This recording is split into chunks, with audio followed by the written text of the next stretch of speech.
We go, friends. Welcome back, everybody. Missed you all very much. Chapter 40. When Stanley found the onion the night before, he didn't question how it had come to be there. He ate it gratefully.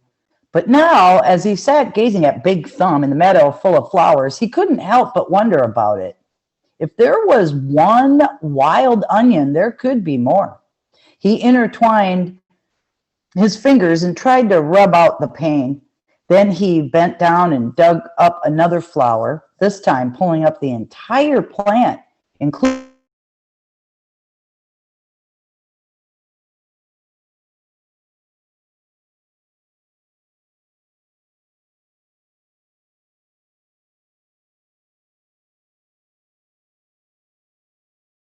blue and pink, the same color as the lake and the peach trees along its shore. Mrs. Gladys Tennyson was wearing just her nightgown and robe as she came running down the street after Sam. Mrs. Tennyson was normally a very proper woman who never went out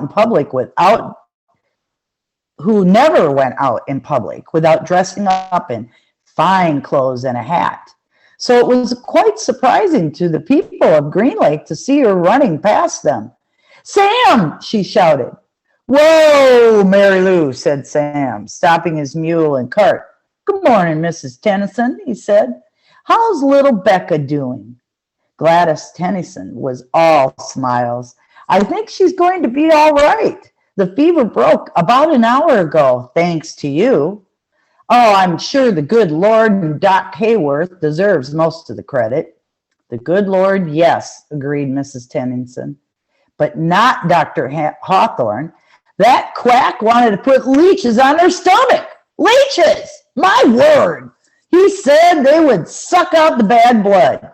Now you tell me, how would a leech know good blood from bad blood?" "I wouldn't know," said Sam. "It was your onion tonic," said Mrs. Tennyson. "That's what saved her." Old townspeople made their own way to the cart. "Good morning, Gladys," said Hattie Parker. "Don't you look lovely this morning?" Several people snickered.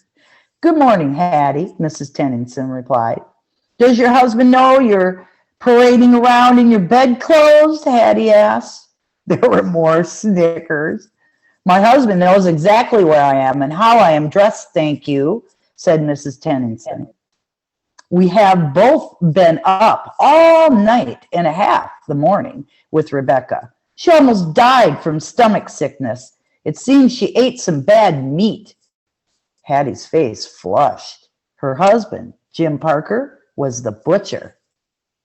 "It made my husband and me sick as well," said Mrs. Tennyson. "But it nearly killed Becca, what with her being so young. Sam saved her life." "It wasn't me," said Sam. "It was the onions." "I'm glad Becca's all right," Hattie said contritely. "I keep telling Jim he needs to wash his knives," said Mr. Pike, who owned the general store.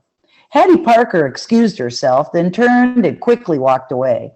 "Tell Becca that when she feels up to it, come by the store for a piece of candy," said Mr. Pike. "Thank you. I'll do that." Before returning home, Mrs. Tennyson bought a dozen onions from Sam. She gave him a dime and told him to keep the change. "Oh, I don't take charity," Sam told her, "but if you want to buy a few extra onions for Mary Lou, I'm sure she'd appreciate it." "All right then," said Mrs. Tennyson. "Give me my change in onions."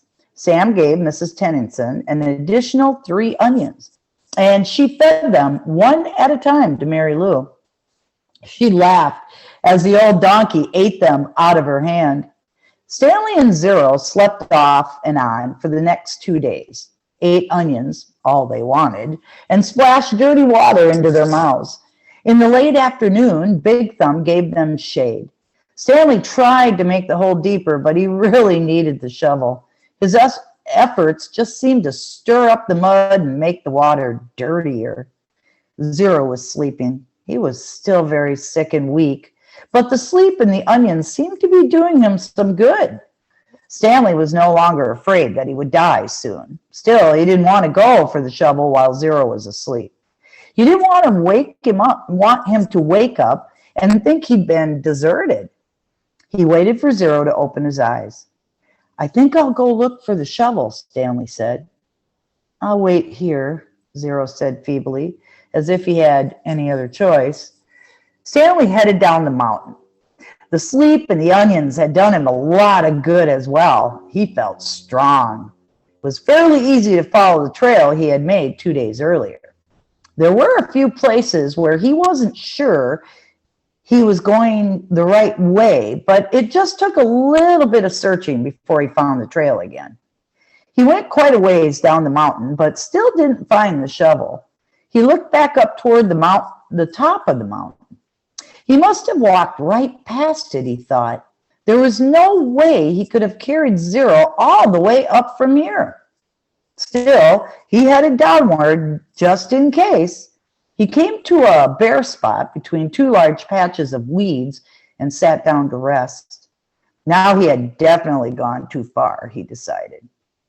He was tired out from walking down the hill. It would have been impossible to have carried Zero up the hill from here, especially after walking all day with no food or water. The shovel must be buried in some weeds. Before starting back up, he took one last look around in all directions. He saw a large indentation in the weeds, a little farther down the mountain. It didn't seem likely that the shovel could be there, but he'd already come this far. There, lying in some tall weeds, he found the shovel and the sack of jars.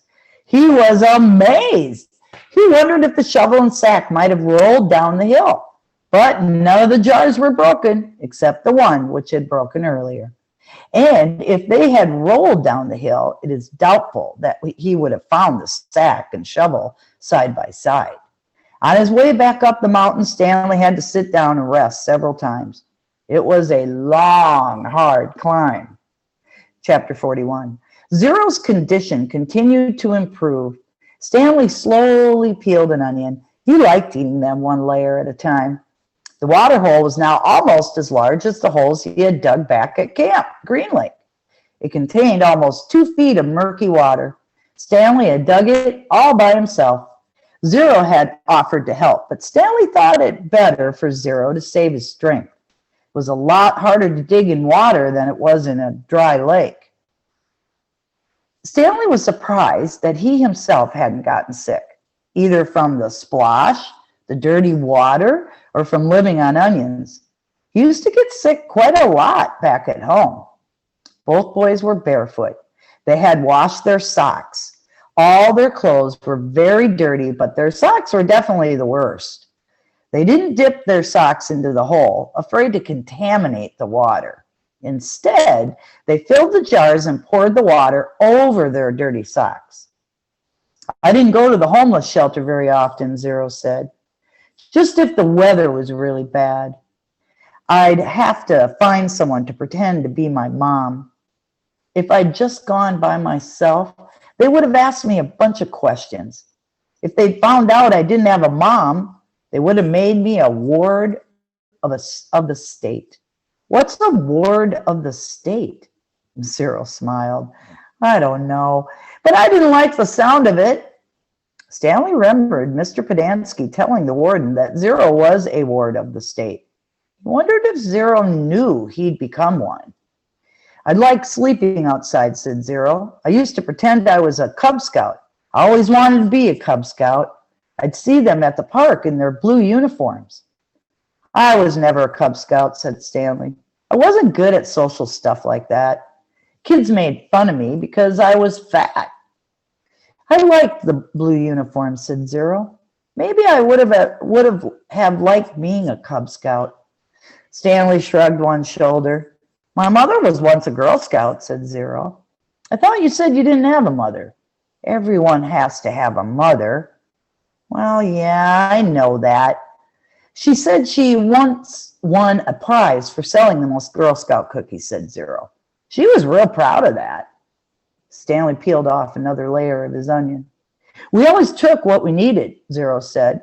When I was little, I didn't even know if it was stealing.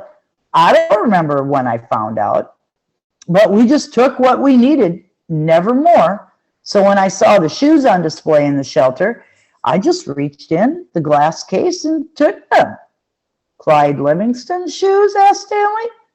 I didn't know they were his. I just thought they were somebody's old shoes. It was better to take someone's old shoes, I thought, than steal a pair of new ones. I didn't know they were famous.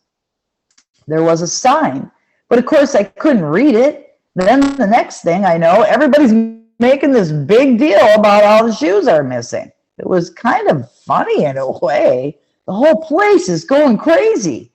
And there I was wearing the shoes, and everyone's running around saying, what happened to the shoes? The shoes are gone. I just walked out the door. No one noticed me. When I got outside, I ran around the corner and immediately took off the shoes. I put them on top of a parked car. I remember they smelled really bad. Yeah, those were them, said Stanley. Did they fit you? Yeah, pretty much. Stanley remembered being surprised at Clyde Livingston's small shoe size. Stanley's shoes were bigger. Clyde Livingston had small, quick feet. Stanley's feet were big and slow. I should have just kept them, said Zero. I'd already made it out of the shelter and everything. I ended up getting arrested the next day when I tried to walk out of a shoe store with a new pair of sneakers. If I just kept those old smelly sneakers, then neither of us would be here right now. Chapter 42. Zero became strong enough to help dig the hole. When he finished, it was over 6 feet deep. He filled the bottom with rocks to help separate the water from the dirt. He was still the best hole digger around. That's the last hole I will ever dig, he declared, throwing down the shovel. Stanley smiled. He wished it were true, but he knew they had no choice but to eventually return to Camp Green Lake. They couldn't live on onions forever. They had been completely around Big Thumb. It was like a giant sundial. They followed the shade. They were able to see out in all directions, but there was no place to go. The mountain was surrounded by desert. Zero stared at Big Thumb. It must have a hole in it, he said, filled with water. You think? Where else could the water be coming from? Zero asked. Water doesn't run uphill. Stanley bit into an onion. It didn't burn his eyes or nose, and in fact, he no longer noticed a particularly strong taste. He remembered when he had first carried Zero up the hill, how the air had smelled bitter. It was the smell of thousands of onions growing and rotting and sprouting. Now he didn't smell a thing. How many onions do you think we've eaten? He asked. Zero shrugged. I don't even know how long we've been here. I'd say about a week, said Stanley, and we probably each eat about 20 onions a day, so that's 280 onions, said Zero. Stanley smiled. I bet we really stink. 2 nights later, Stanley lay awake, staring up at the star-filled sky. He was too happy to fall asleep. He knew he had no reason to be happy. He had heard or read somewhere that right before a person freezes to death, he suddenly feels nice and warm.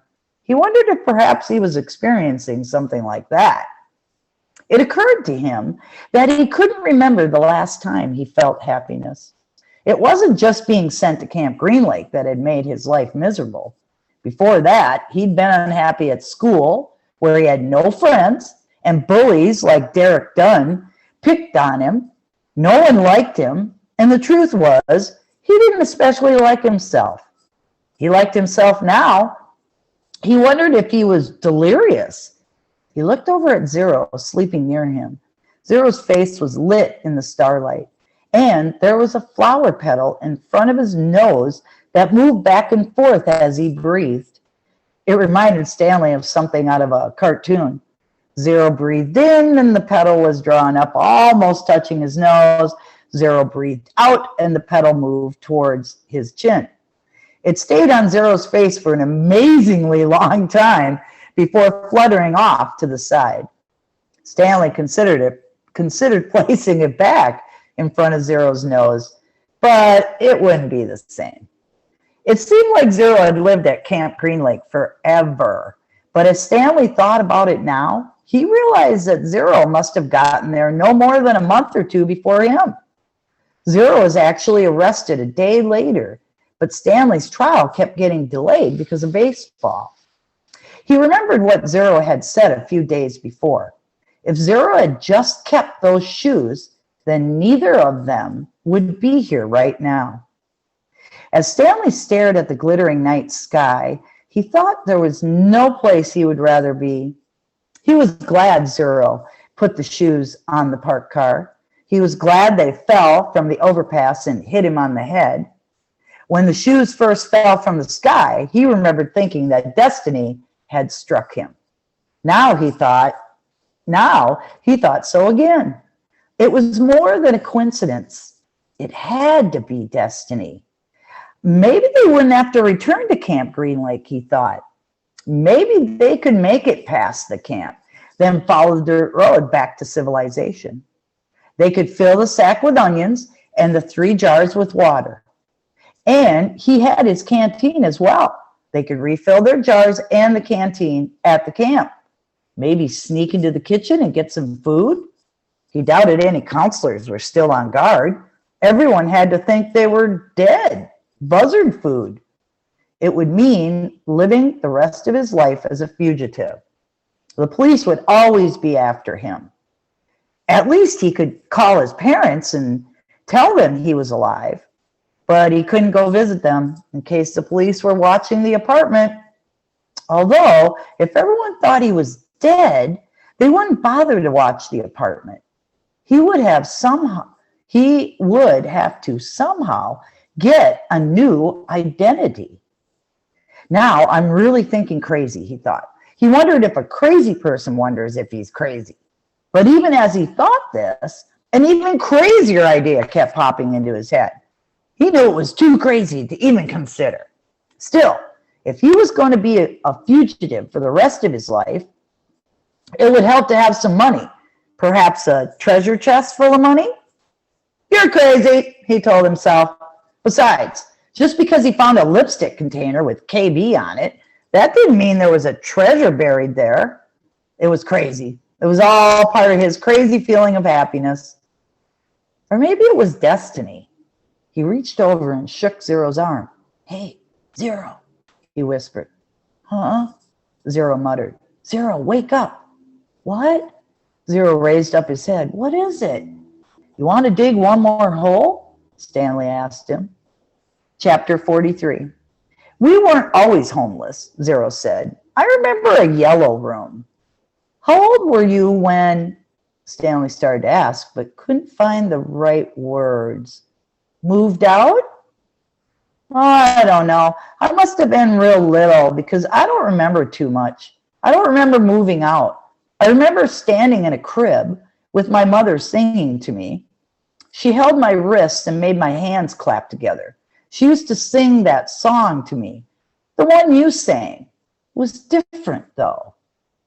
Zero spoke slowly, as if searching his brain for memories and clues.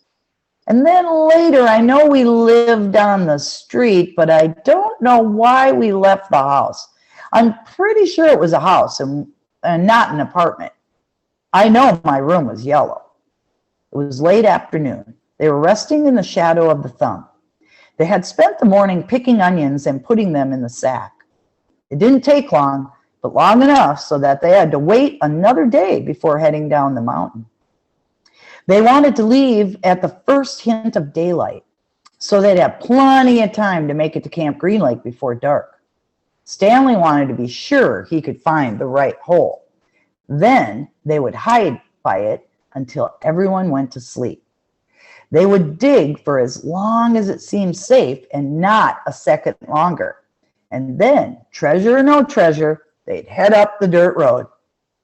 If it was absolutely safe, they'd try to steal some food and water from the camp kitchen. I'm good at sneaking in and out of places, Zero had said. Remember, Stanley warned, the door to the rec room squeaks. Now he lay on his back, trying to save his strength for the long days ahead. He wondered what happened to Zero's parents, but he didn't ask. Zero didn't like answering questions. It was better to just let him talk when he felt like it. Stanley thought about his own parents. In her last letter, his mom was worried that they might be evicted from their apartment because of the smell of burning sneakers. They could easily become homeless as well. Again, he wondered if they'd been told that he ran away from camp. Were they told that he was dead?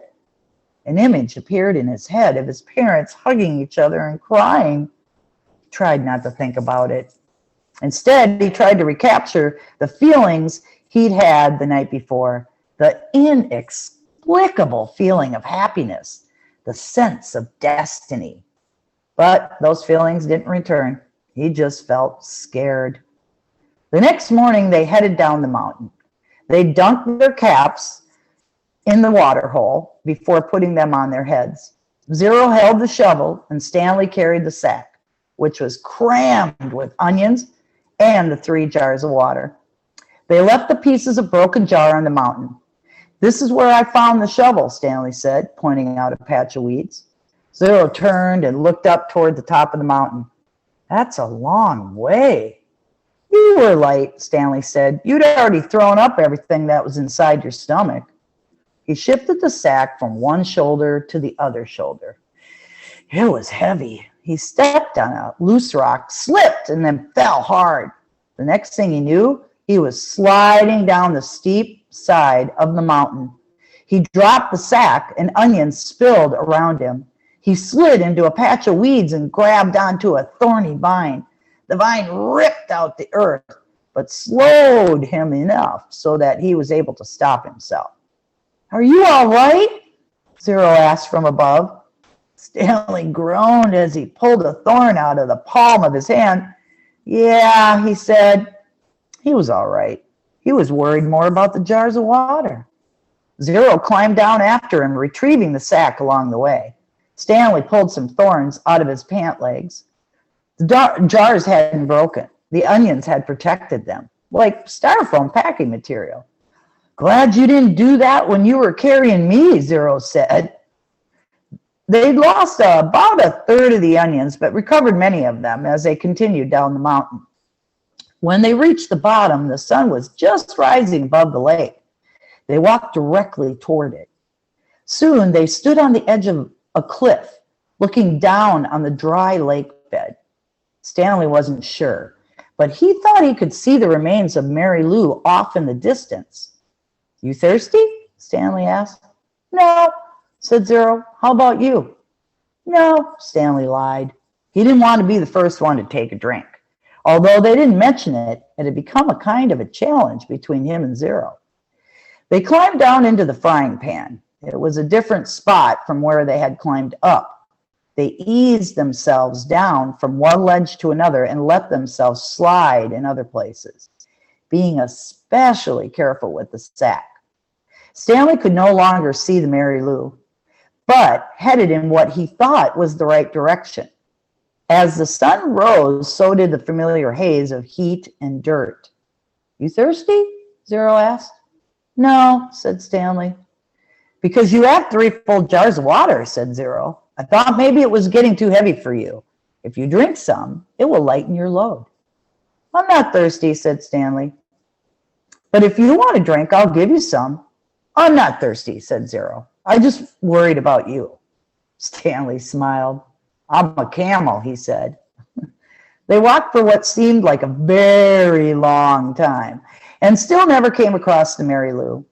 Stanley was pretty sure they were heading in the right direction. He remembered that when they left the boat, they were headed toward the setting sun. Now they were headed toward the rising sun. He knew the sun didn't rise and set exactly in the east and west, but more southeast and southwest. But he wasn't sure how that made a difference. His throat felt as if it was coated with sandpaper. You sure you're not thirsty? He asked. Not me, said Zero. His voice was dry and raspy. When they did finally take a drink, they agreed to do it at the same time. Zero, who was now carrying the sack, set it down and took out 2 jars, giving one to Stanley. They decided to save the canteen for last, since it couldn't accidentally break. You know, I'm not thirsty, Stanley said, as he unscrewed the lid. I'm just drinking so you will. I'm just drinking so you will, said Zero. They clinked the jars together, and each watching the other, poured the water into their stubborn mouths. Zero was the first to spot the Mary Lou, maybe a quarter-mile away and just a little off to the right. They headed for it. It wasn't even noon yet when they reached the boat. They sat against the shady side and rested. I don't know what happened to my mother, Zero said. She left and never came back. Stanley peeled an onion. She couldn't always take me with her, Zero said. Sometimes she had to do things by herself. Stanley had the feeling that Zero was explaining things to himself. She'd tell me to wait in a certain place for her. When I was real little, I had to wait in small areas like a porch step or a doorway. Now, don't leave here until I get back, she'd say. Never liked it when she left. I had a stuffed animal, a little giraffe, and I'd hung it the whole time she was gone. When I got bigger, I was allowed to stay in bigger areas, like stay on this block or don't leave the park. But even then, I still held Jaffe. Stanley guessed that Jaffe was the name of the Zero's giraffe. And then one day, she didn't come back, Zero said. His voice sounded suddenly hollow. I waited for her at Laney Park. Laney Park, said Stanley. I've been there. You know the playscape? Said Zero. Yeah, I played on it. I waited there for a month, more than a month, said Zero. You know that tunnel that you crawl through between the slide and the swinging bridge? That's where I slept. They ate 4 onions apiece and drank about a half jar of water. Stanley stood up and looked around. Everything looked the same in all directions. When I left camp, I was heading straight towards Big Thumb, he said. I saw the boat off to the right, so that means we have to turn a little bit to the left. Zero was lost in thought. What? Okay, he said. They headed out. It was Stanley's turn to carry the sack. Some kids had birthday parties, Zero said. I guess it was about 2 weeks after my mother left. There was a picnic table next to the playscape and balloons were tied to it. The kids looked to be the same age as me. One girl said hi to me and asked me if I wanted to play. I wanted to, but I didn't. I knew I didn't belong to the party, even though it wasn't their playscape. There was this one mother who kept staring at me like I was some kind of monster. Then later, a boy asked me if I wanted a piece of cake. But then the same mother told me, go away! And she told all the kids to stay away from me. So I never got that piece of cake, the piece of cake. I ran away so fast, I forgot Jaffe. Did you ever find him? It? For a moment, Zero didn't answer. Then he said, he wasn't real. Stanley thought again about his own parents, how awful it would be for them to never know if he was dead or alive. He realized that was how Zero must have felt, not knowing what happened to his own mother. He wondered why Zero never mentioned his father. Hold on, Zero said, stopping abruptly. We're going the wrong way. No, this is right, said Stanley. You were heading toward Big Thumb when you saw the boat off to your right, said Zero. That means we should have turned right when we left the boat. You sure? Zero drew a diagram in the dirt. Stanley still wasn't sure. We need to go this way, Zero said, first drawing a line on the map and then heading that way himself. Stanley followed. It didn't feel right to him, but Zero seemed sure. Sometime in the middle of the afternoon, a cloud drifted across the sky and blocked out the sun. It was a welcomed relief. Once again, Stanley felt that destiny was on his side. Zero stopped and held out his arm to stop Stanley too. Listen, Zero whispered. Stanley didn't hear anything. They continued walking very quietly, and Stanley began to make out the faint sounds of Camp Green Lake. They were still too far away to see the camp, but he could hear a blend of indistinct voices. As they got closer, he occasionally could hear Mr. Sir's distinctive bark. They walked slowly and quietly, aware that sounds travel in both directions. They approached a cluster of holes.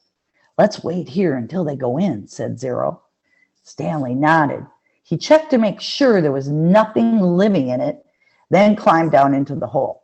Zero climbed into the one next to him. Despite having gone the wrong way for a while, it hadn't taken them nearly as long as Stanley had expected. Now they just had to wait. The sun cut through the cloud, and Stanley felt its rays beating down on him.